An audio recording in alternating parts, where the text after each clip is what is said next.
Il y a une dizaine d'années, j'ai fait une thèse en histoire des sciences qui était consacrée à Louis de Broglie, justement, et au rôle qu'il a eu dans la réception française de la mécanique quantique. Avant ça, j'avais fait deux mémoires de master sur les travaux et la pensée de Louis de Broglie.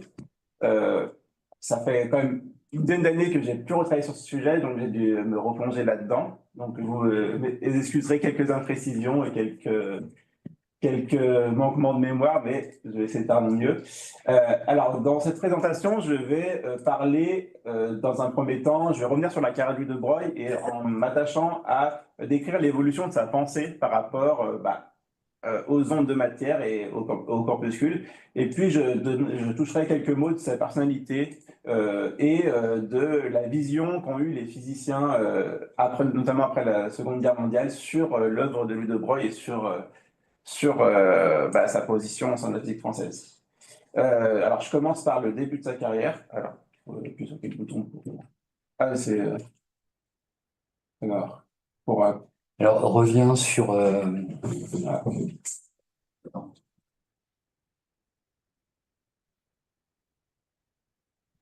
Donc là, là, tu peux...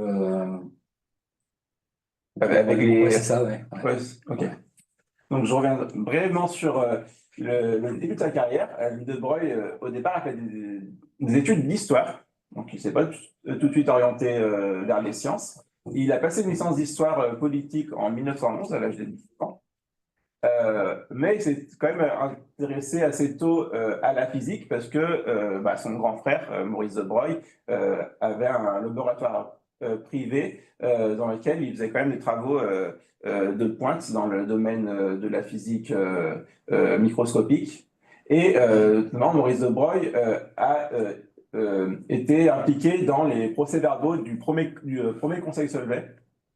Louis de Broglie a ainsi pu lire les procès-verbaux de ce colloque avant tout le monde. Donc, il a découvert un sujet qui le passionnait. Il s'est orienté vers la physique et il a obtenu sa licence de physique en 1913. Ensuite, il a été mobilisé pour le service militaire. Le fait qu'il avait cette licence de physique lui a permis d'échapper au front et pendant la Première Guerre mondiale, il a travaillé dans le service radio-télégraphique. Après la Seconde Guerre mondiale, il intègre le laboratoire de son frère Maurice, qui travaille donc sur les sujets de l'ionisation de rayons X, effets photoélectriques, qui est vraiment, en tout cas par rapport à ce qui se fait en France, qui est vraiment un laboratoire qui fait des choses intéressantes. Dans ce laboratoire, il va publier Pardon, on ne pourrait pas voir le plein écran là? On ne peut pas enlever les... Pour réduire la petite fenêtre. Ah oui, je peux le réduire? Ouais, vas-y, ouais. Ah, ça peut marcher. Voilà. Est-ce que je peux décaler un petit peu ça? Ouais, formidable. Ouais. C'est bien. Il y a le hockey aussi que tu peux faire tout en haut, là-haut. Comment? Le OK là-bas, voilà.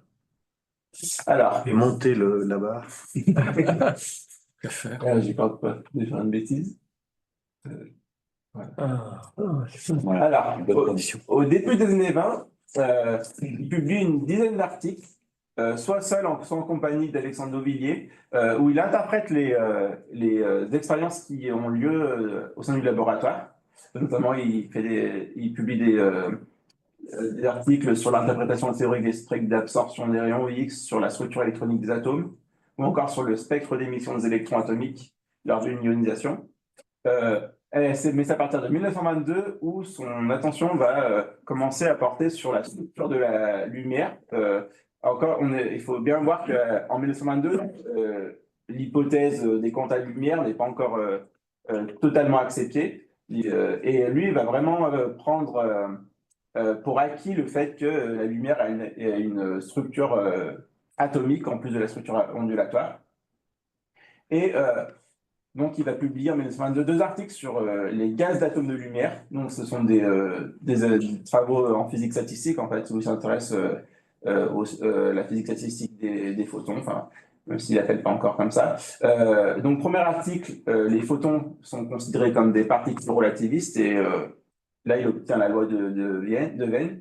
Et le deuxième article, où toujours les photons sont considérés comme des particules relativistes, regroupées, qui ont la capacité de se regrouper, de faire des agrégats, et là, il obtient la loi de Planck. Mais le début de son hypothèse.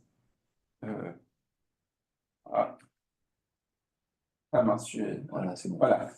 Le début de son hypothèse où il va vraiment euh, donner l'idée qu'à chaque particule de matière est associée à une onde, c'est en 1923 où il va écrire 3 articles dans lesquels il va mettre en place les idées qu'il va ensuite développer dans sa thèse. Alors, le premier article, donc ces articles, c'est toujours publié dans les notes au compte rendu de l'Académie des sciences.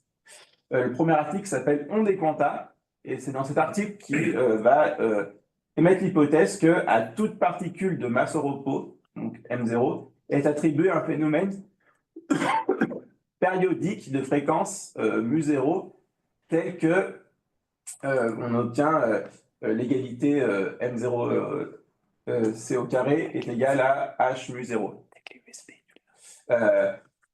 Alors là, il va.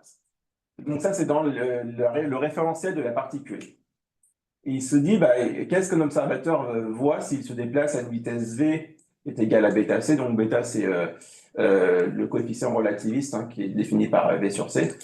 Pour un observateur se déplaçant à une vitesse v est égale à bêta c par rapport à la particule, la fréquence liée à l'énergie sera. Bah, je vais essayer de déplacer un petit peu Tout à gauche, la Ouais. réduire tout à gauche. comme ça. Tu peux le, Très Tu fort. peux la réduire le pas. là, tout en haut. Ah, non, non, Ouais, là, exactement. Ouais. Ah ouais. Voilà. Donc voilà, on sait très bien que on connaît la formule de l'énergie pour une particule qui se déplace à une certaine vitesse, et donc comme il a fait l'équivalence entre l'énergie et la fréquence, bah, il obtient pour la fréquence, pour un observateur qui se déplace à une vitesse v, il obtient la formule suivante. Je ne vais pas à chaque fois. Tous les personnes qui sont avec nous sur Zoom, de toute façon, on voit aussi le diapo. Exactement, Voilà. tout à fait. Donc, je ne vais pas m'amuser à lire à chaque fois les formules. Non, non, tout est bien. En revanche, donc là, cette fréquence, elle augmente avec la vitesse. Hein. Là, elle augmente avec la vitesse. Et il fait la remarque suivante, en revanche, et on sait qu'il y a le phénomène de ralentissement des horloges. Pour un observateur qui regarde un objet qui a une certaine fréquence, et ben, cette fréquence va être réduite normalement avec la vitesse. Donc le phénomène périodique dont le corpuscule est le siège verra sa fréquence ralentir, donc c'est le ralentissement relativiste des horloges, de cette manière, selon cette formule-là. Et donc là, avec ce jeu un petit peu formel, il se rend compte qu'il y a 2 fréquences différentes qui apparaissent. Si on dit que la particule est le siège d'un phénomène périodique, bah, on peut définir 2 fréquences différentes. Il y a la fréquence qui augmente avec l'énergie, avec la vitesse, et puis il y a la fréquence de ce phénomène périodique qui ralentit donc à cause du ralentissement relativiste des horloges. Alors, que faire de ces 2 fréquences? Là, il fait l'hypothèse qu'il appelle l'hypothèse de l'accord des phases. Il dit que la première fréquence, la fréquence qui augmente avec la vitesse, c'est la fréquence d'une onde fictive se déplaçant à la vitesse v est égal à c sur b, de telle sorte que le phénomène périodique associé au corpuscule qui lui ralentit soit toujours en phase avec celle-ci. Alors je vais montrer un petit schéma, ça sera peut-être plus clair. Voilà, j'ai essayé de représenter un petit peu la vision des choses de Broglie à cette époque-là. Alors, vous voyez là, ici, c'est la particule qui est le siège d'un phénomène périodique. Donc, le phénomène périodique, on va dire qu'il y a une petite flèche qui fait le tour, on s'imagine. Donc, cette particule, lorsqu'elle a la vitesse v, donc là, on voit qu'elle se déplace, on la voit sur 3 temps différents. Sur le temps t0 et sur le temps t0 plus 1/2 de mu1. Là, elle est à la moitié de. Elle a fait un demi-tour, en fait. Et là, elle a fait un cycle complet. Et à côté de ça, il y a l'onde fictive qui se déplace à la vitesse v, de telle manière à ce que lorsque la particule se situe au niveau d'une crête, et ben, la petite flèche qui indique la périodicité du phénomène périodique est tout en haut. Donc, au moment où la particule est au niveau de l'onde à la moitié de sa longueur d'onde, là, elle a fait un demi-tour. Et lorsqu'elle est à la crête suivante, et ben, elle est de nouveau en haut. Donc, on voit avec ce schéma que le phénomène périodique et l'onde sont toujours en phase. Un autre schéma qui est lui suggéré par la thèse de Ludebreuil. Ludebreuil décrit dans sa thèse, pour donner un petit peu une image des processus qui sont en jeu, il fait un peu une analogie mécanique où il imagine un mobile circulaire avec des ressorts, enfin, des phénomènes périodiques. Et lorsqu'on est dans le référentiel de l'objet, tous les ressorts sont en phase. Et lorsqu'on se situe dans un référentiel qui se déplace par rapport à l'objet, on voit enfin, c'est le phénomène relativiste de la relativité de la simultanéité. Si les ressorts sont en phase dans un référentiel, ils ne le seront plus dans un autre. Et on voit que se dessine comme ça une onde du seul fait que dans un référentiel en mouvement par rapport à l'objet, les ressorts ne sont plus en phase. Donc là, dans le schéma, on voit, j'ai mis des petits étoiles rouges pour dire comment évolue l'onde. Donc là, elle se déplace comme ça, l'onde. Et on voit donc que l'onde décrit, enfin, les ressorts, en fait, décrivent une onde, en fait.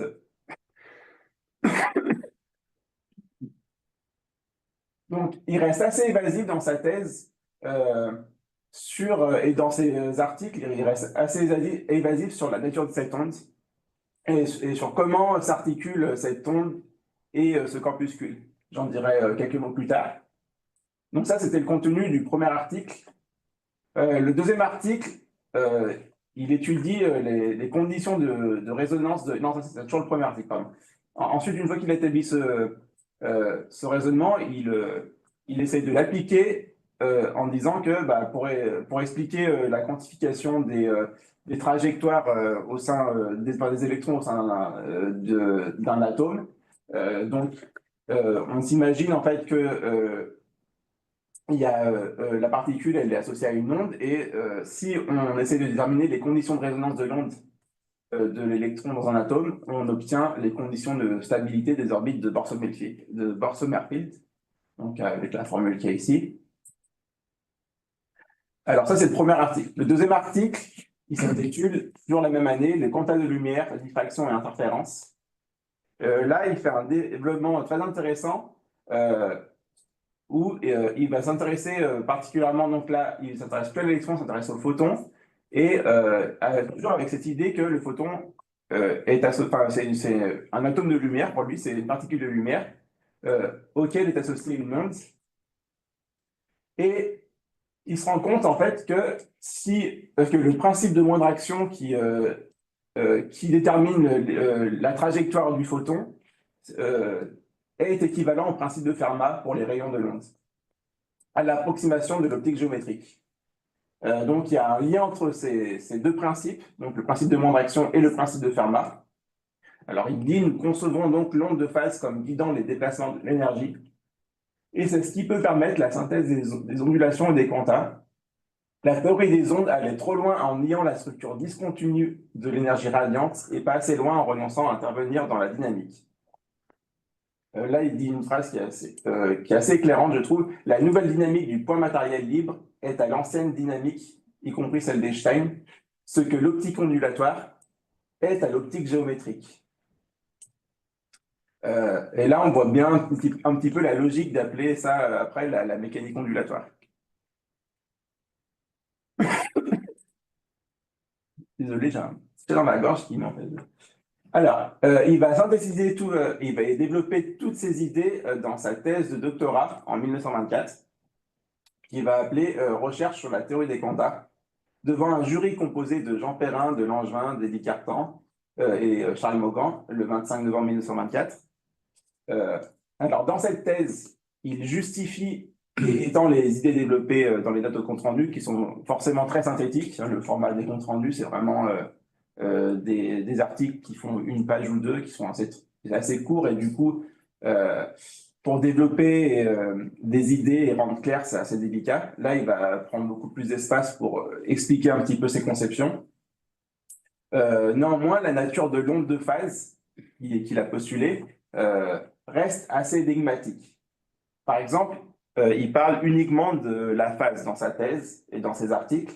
Il ne parle jamais de l'amplitude de l'onde.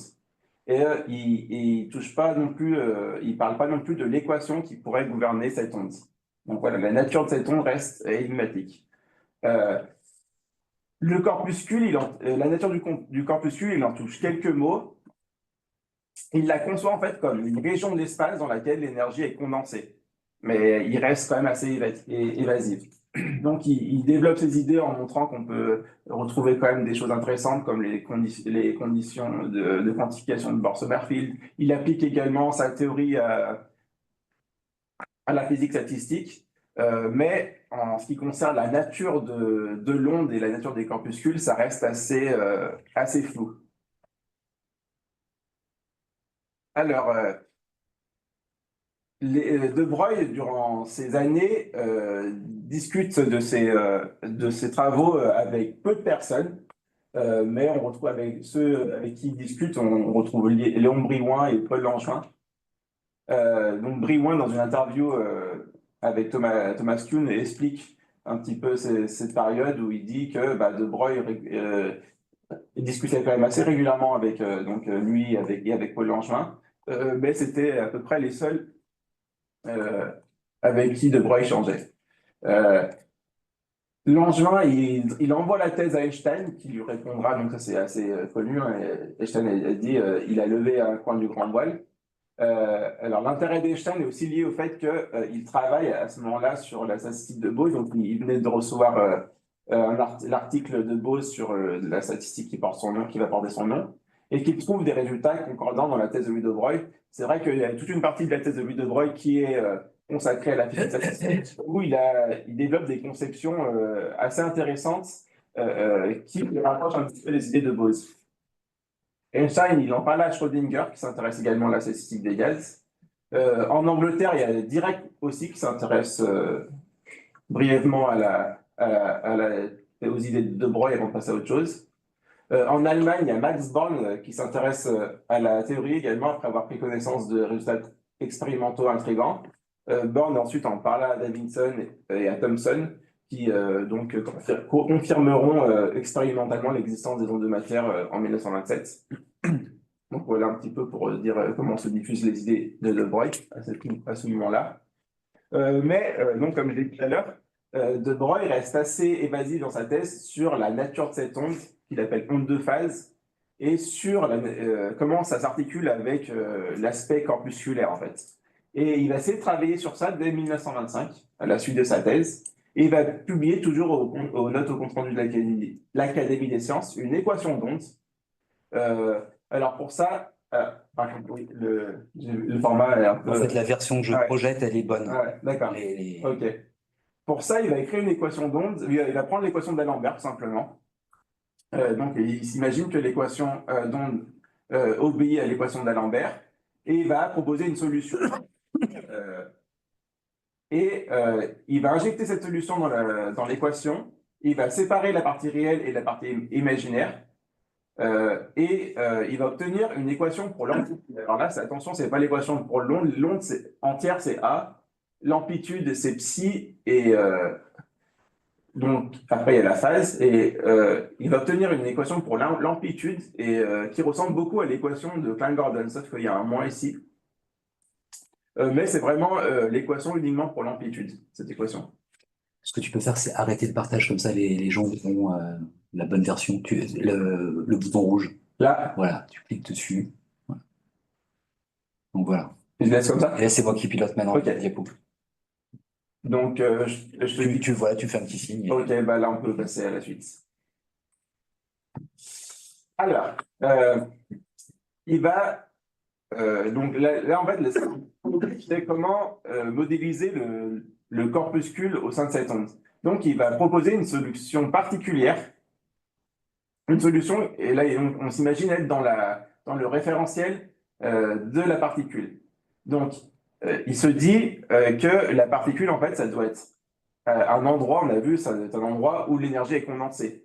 Et dans une onde, eh ben, on peut s'imaginer que l'énergie est condensée à un endroit où l'amplitude est importante. Donc, il propose cette solution dans laquelle l'amplitude tend vers l'infini à l'endroit où on conçoit qu'est la particule. Donc, c'est une solution qu'il appellera une solution à la singularité, en fait. Donc, la localisation de la particule est à R égale à 0, où l'amplitude de l'onde est infinie. Donc, c'est une solution à singularité. J'y vais. Oui, ouais, tu peux y aller.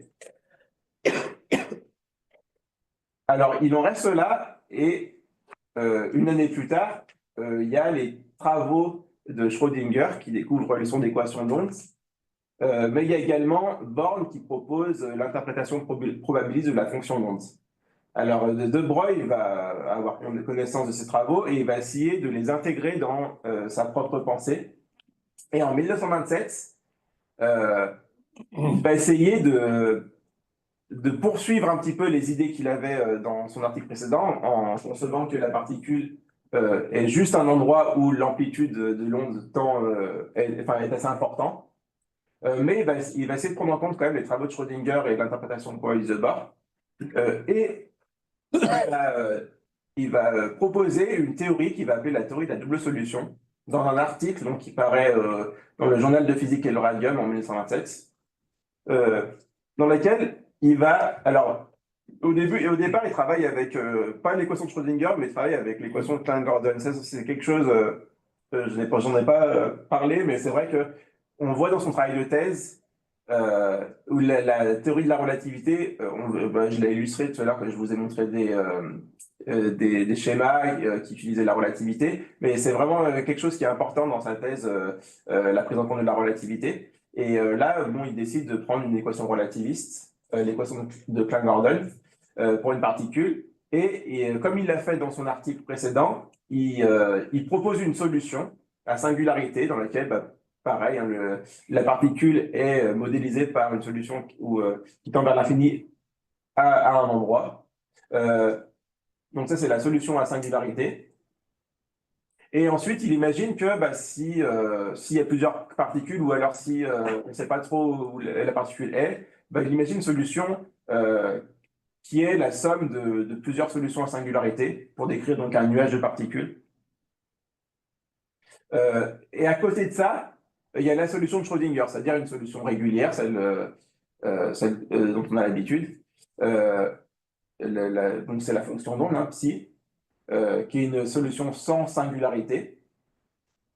Il va dire que cette solution représente la densité de probabilité de trouver la singularité à un endroit donné. Donc il conçoit deux solutions. Il y a une solution qui représente la réalité quelque part, qui représente la vraie physique sous-jacente avec un endroit où l'amplitude tend vers l'infini. Alors dans son esprit, il ne pense pas vraiment qu'il y a une singularité, mais c'est une façon de modéliser facilement le corpuscule. Il pense juste que c'est un endroit où l'amplitude est plus importante en fait.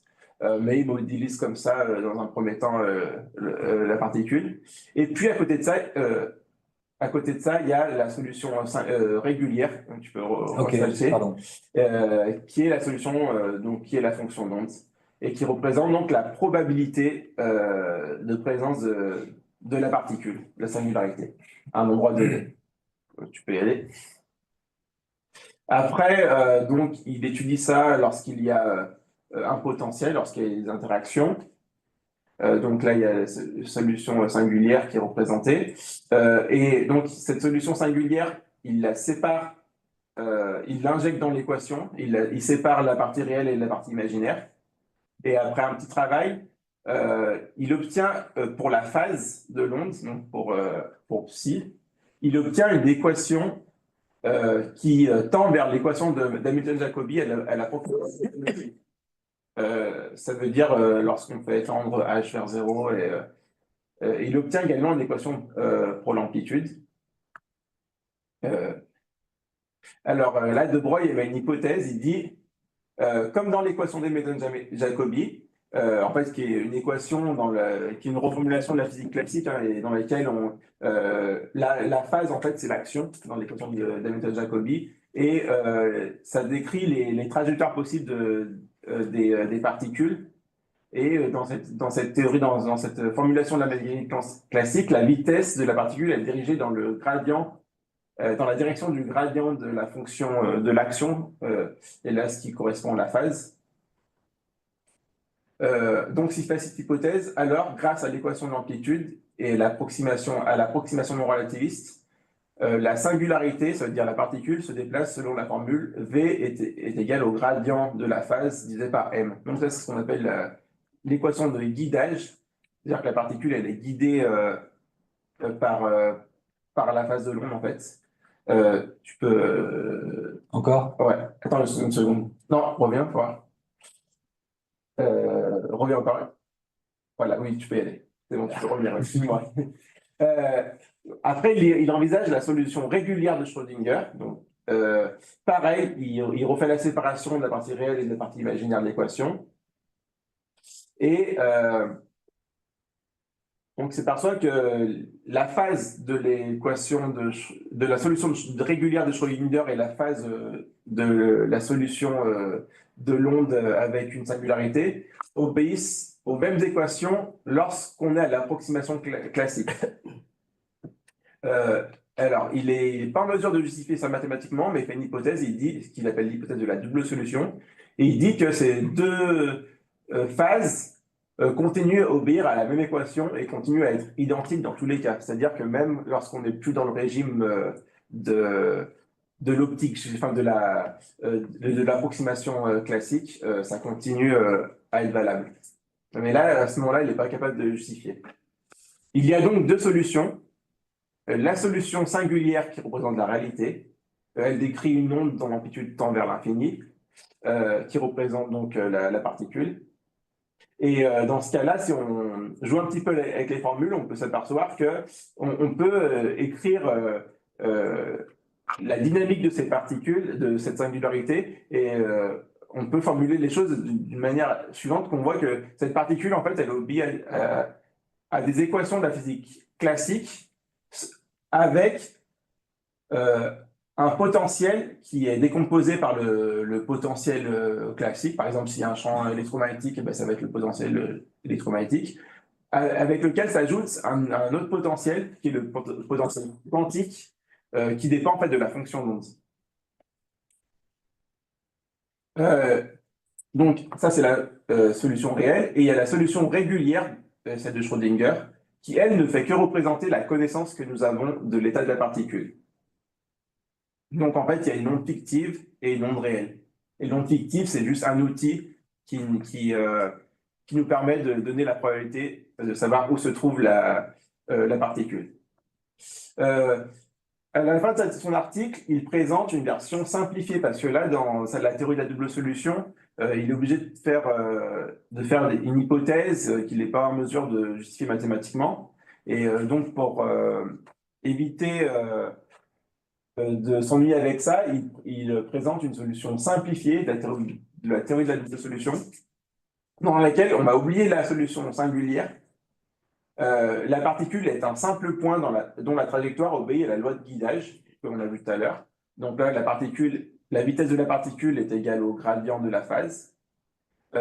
Et l'amplitude de l'onde représente la probabilité de trouver la particule à un endroit donné. Donc dans cette version simplifiée de la théorie, qui va appeler la théorie de l'onde pilote, la particule, c'est plus un endroit où l'amplitude est très grande, c'est juste un point matériel qui est guidé par l'onde. Et c'est l'onde de Schrödinger, l'onde de la solution régulière. Voilà, tu peux passer à la suite. Et c'est cette version sous la forme de l'onde pilote qui va appeler une version. De Broglie, il va dire que c'est une version tronquée de la théorie. Parce que pour lui, sa vraie théorie, c'est la théorie de la double solution. Mais c'est cette version quand même qu'il choisit de présenter au Conseil de Solvay en 1927, parce qu'il s'est dit qu'il n'aurait pas à répondre aux petites difficultés mathématiques qu'il avait à faire face au sein de la théorie de la double solution. Donc, il présente cette théorie sous forme simplifiée. Et là, il va rencontrer une certaine hostilité de la part des physiciens comme Pauli, comme Heisenberg, etc. Et c'est Pauli qui va faire une objection qui va avoir son importance. Pauli va faire une expérience, de pensée où il va se dire, bah, imaginons qu'il y a une particule qui a une énergie déterminée, donc qui est représentée par une onde monochromatique, qui va être diffusée par ce qu'il appelle un rotateur plan. C'est tout simplement une particule qui tourne autour d'un cercle. Et il dit, au début, on imagine que les deux particules ont une énergie fixée. Ils ne sont pas dans un état de superposition. Donc, le rotateur plan va faire, il va y avoir une interaction entre les deux particules, et donc la particule incidente va être diffusée. Alors, les différentes composantes de la fonction d'onde après l'interaction, donc qui représentent les différents états possibles correspondant aux différentes valeurs d'énergie échangées entre le rotateur et la particule, vont se chevaucher dans l'espace de configuration. C'est-à-dire qu'après la diffusion, il va y avoir telle ou telle probabilité pour que les deux particules aient échangé telle ou telle quantité d'énergie, et la fonction d'onde qui va être la fonction d'onde du système entier va être dans un état de superposition dans laquelle il va y avoir plusieurs composantes, et chaque composante représente l'état du système si telle ou telle quantité d'énergie a été échangée entre les deux particules. Et cette fonction d'onde, ces composantes vont interférer entre elles. Alors, dans le cas de l'interprétation de Born, c'est les amplitudes de chaque composante, ça représente juste la probabilité pour que telle ou telle valeur d'énergie ait été échangée entre le rotateur et la particule. Mais après une mesure de l'énergie, la particule et le rotateur se retrouvent dans un état d'énergie bien déterminé. Maintenant, on dirait que la fonction d'onde s'est réduite, et les autres composants de la fonction d'onde disparaissent. Donc, après la particule, après l'interaction, pardon, on mesure l'énergie et on sait quelle énergie a été échangée, et du coup, les différentes composantes de la fonction d'onde s'effondrent à part celle qui correspond à la mesure. Donc, il n'y a plus d'interférence après, et les deux systèmes, les deux particules sont dans un état d'énergie déterminé. Alors que dans l'interprétation de Broglie, il n'y a pas cette idée d'effondrement de la fonction d'onde, et chaque composante continue à guider la particule, ce qui fait que l'énergie des deux particules reste dans un état qui n'est pas déterminé. Et les interférences continuent à exister, du coup l'énergie n'est pas bien déterminée. Donc là, il y a possiblement une contradiction par rapport à ce qu'on devrait expérimenter, ce qu'on devrait trouver expérimentalement. Alors De Broglie, quand il entend cette objection, il va donner une réponse en disant que l'expérience de pensée de Pauli est assez artificielle, et là j'en ai pas parlé pour ne pas rentrer dans les détails, mais disons que pour faire court, il considère que Pauli donne un exemple trop idéalisé en fait, et que dans le cas réel, il n'y aura pas ce problème. Et c'est en partie vrai, mais en fait, l'objection de Pauli a quand même une certaine validité. On verra tout à l'heure comment De Broglie pourra y répondre, mais après les travaux de David Bohm. Alors, et après ce congrès, De Broglie va plus ou moins abandonner sa théorie de la double solution et aussi celle sur l'onde-pilote. Alors, déjà, dans un premier temps, il va enfin accéder à une position au sein de la physique française, puisque là, il travaillait dans le laboratoire Riveton. Là, après la création de l'Institut Henri Poincaré en 1928, il va obtenir une maîtrise de conférence en 1928, puis il va devenir professeur titulaire de la chaire en 1932. Il va obtenir le prix Nobel en 1929. Donc, il connaît une ascension institutionnelle à ce moment-là, mais il va abandonner l'idée de la double solution et de l'onde pilote. je vais un petit peu avancer parce que autrement, Oui, oui. Euh, et alors, va entamer une période qu'on peut appeler la période entre guillemets orthodoxe de Louis de Broglie, entre 1928 et 1952, dans laquelle il abandonne donc cette théorie qui reste déterministe. Euh, il va quand même travailler sur des sujets qui sont pas forcément dans les principaux courants théoriques de l'époque. Notamment, il va avoir trois gros programmes de recherche durant toute sa période.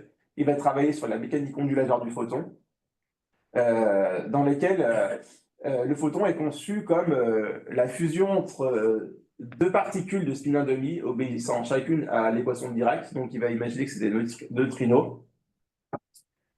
Et à partir de ça, en fait, il va essayer de. Voilà. Et en fait, à l'époque, il y a la théorie quantique des champs qui se développe, mais De Broglie n'est pas satisfait par cette théorie et il veut rester dans le cadre de la mécanique ondulatoire. Donc maintenant, il accepte l'interprétation probabiliste qui est établie, mais ouais, il veut rester dans cette conception qu'à chaque particule, il y a une fonction d'onde lui associée. Et il essaye d'établir une théorie de l'électromagnétisme en attribuant au photon une fonction d'onde. Il va ensuite développer, à partir de ces idées, il va développer une théorie plus générale de particules, ce qu'il appelle la théorie des particules à spin, dans laquelle il va considérer en fait que les particules de n'importe quel spin peuvent être obtenues par une généralisation des principes de la mécanique ondulatoire du photon.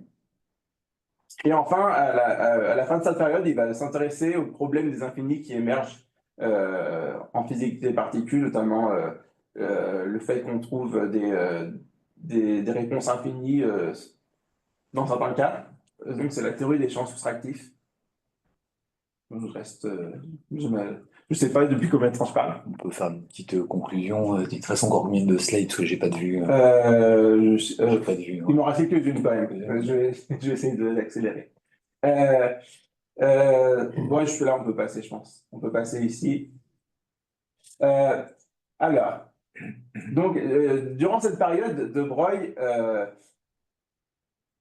on peut se poser la question, c'est est-ce que De Broglie, on sait qu'il a abandonné sa théorie, mais est-ce qu'il adhère à l'interprétation de Bohr, d'Eisenberg, etc.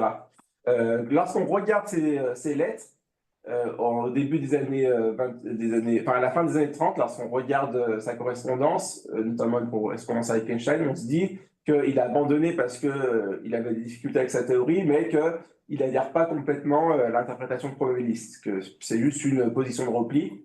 Mais à la fin de cette période, donc,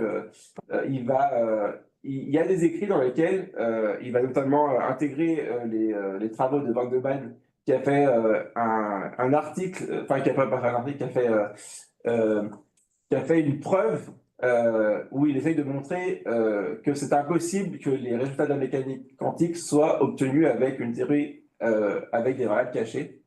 Il a accepté dans un premier temps la preuve de Van Neumann. Par exemple, en 1945, il dit « Mais, et nous touchons un point capital, il semble bien qu'il soit impossible de ramener de cette façon par l'introduction de variables cachées, l'indéterminisme quantique et un déterminisme sous-jacent.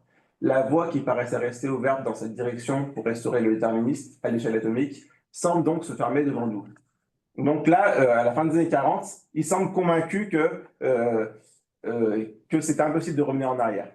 Même s'il émet des doutes à la fin des années 20, là, à la fin des années 40, il est assez catégorique sur le fait que on ne pourra pas revenir en arrière vers la recherche d'une théorie déterministe.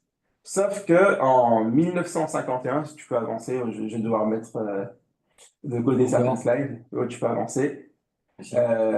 En 1950-1951, il va faire le sujet de ses cours à la Sorbonne, un réexamen de l'interprétation de probabiliste de la mécanique quantique, dans laquelle il va toujours arbitrer du côté de Bohr et Heisenberg. Là, on peut le citer. Mais par exemple, il étudie les objections qu'Einstein a fait à Bohr et Heisenberg et il dit mais il semble que l'on puisse répondre avec raison à Einstein que son point de vue se constitue une hypothèse métaphysique a priori et qu'il est plus justifié à constituer la physique théorique comme devant établir un lien entre les phénomènes effectivement constatables à l'aide des procédés d'observation bien définis. Donc là, vraiment, on voit qu'il utilise la rhétorique bohrienne, en fait, la rhétorique de Bohr. Pourtant, en 1951, De Broglie reçoit, avant sa publication, un article d'un certain David Bohm, dont on va parler tout à l'heure, je pense, sur la théorie de l'onde-pilote. Et en fait, le travail de Bohm permet deux choses. D'abord, il permet une double réponse à l'objection que lui avait donnée Pauli. Alors, les deux points sur lesquels il apporte une réponse. Donc, Bohm montre que l'exemple donné par Pauli est beaucoup trop idéalisé. Dans des cas réalistes, les différentes composantes de la fonction d'onde ne se chevaucheraient pas longtemps et les particules se situeraient rapidement au sein d'un train d'onde à l'énergie bien déterminée. Et enfin, de manière plus importante, il faut prendre également en compte le processus de mesure. Même dans le cas où les différentes composantes se chevauchent, la fonction d'onde du système s'enchevêtre avec celle de l'appareil de mesure et les différentes composantes dans l'espace de configuration sont alors automatiquement séparées. Donc, Bohm apporte en fait une solution pour répondre à l'objection de Pauli. Et De Broglie remarque que le raisonnement de von Neumann ne s'applique plus du coup à la théorie de l'onde-pilote pour la raison que le processus de mesure modifie la valeur des variables cachées. Tu peux continuer. Par contre, De Broglie n'aime toujours pas la théorie de l'onde-pilote, qui considère que c'est comme une théorie tronquée. Alors, il lui oppose deux objections. D'abord, l'onde est de nature complexe, et lui, il considère que tout processus physique doit être finalement décrit par des grandeurs réelles. Et il se propage dans un espace de configuration qu'il considère comme fictive. Donc, pour ça, l'onde ne peut pas représenter un phénomène physique, enfin l'onde de Schrödinger. Et deuxième objection, une fonction d'onde dont la signification probabiliste le fait dépendre de l'état de notre connaissance, considère que ça ne peut pas jouer un rôle physique. Pour lui, le côté probabiliste fait que ça dépend, que ça reste une onde fictive et du coup, ça ne peut pas guider la particule.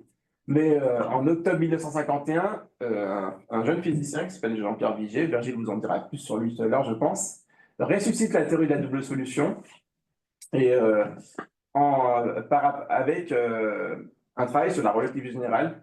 De Broglie réagit assez rapidement au travail de Vigier en disant Monsieur Vigier, guidé par ses travaux récents sur la relativité générale et les théories unitaires, reprend aujourd'hui la théorie de l'onde-pilote sous sa forme de la double solution. Ça lui plaît plus, hein, et pense que sous cette forme, elle peut échapper aux objections que j'ai rappelées. Il me paraît certain que si l'on parvenait à justifier la théorie de l'onde-pilote, ça ne pourrait être que sous sa forme primitive de la double solution de la matière indiquée par M. Vigier à la fin de sa note. Donc, à partir de ce moment-là, De Broglie va de nouveau être convaincu qu'une théorie déterministe peut exister et il va consacrer la fin de sa carrière à ça.